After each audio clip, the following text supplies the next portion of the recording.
Good morning, everybody.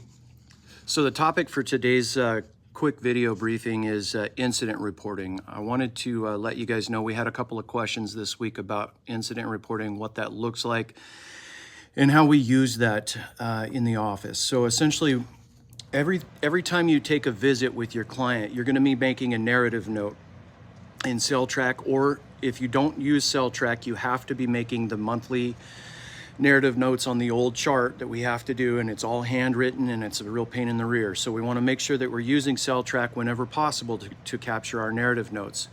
You can also use the voice to text feature. I strongly encourage everybody who doesn't like to type to just use the voice to text feature. I don't care about grammar or punctuation, any of that. So you can just click the voice to text to tell it exactly what you want for the narrative note, and then it's locked. So we want to make sure that we're utilizing that.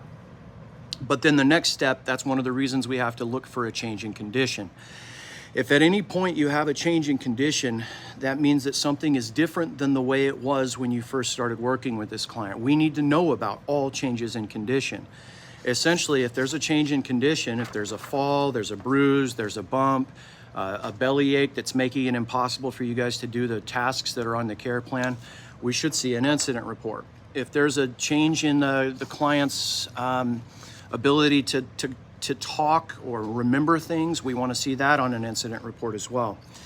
The thing about the incident report, I apologize that it's mirrored. I'm still working on the video formatting, but essentially we need to make sure that everything is filled out up in the top section. That'll include the demographic information of the client, the time, the date, all of the things that you might have done to help kind of mitigate the situation.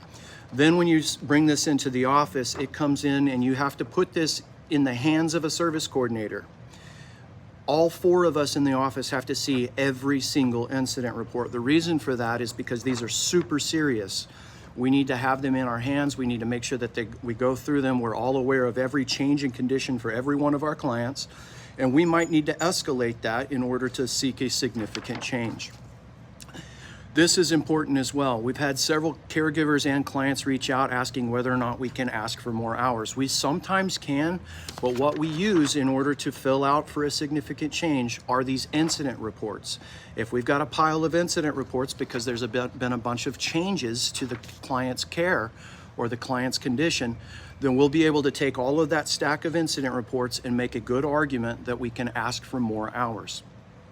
We can't do that without a bunch of incident reports, so it's super critical that we make sure that we're keeping our narrative notes on a day-to-day basis and then make incident reports anytime there's a significant change in the client's condition. Thank you.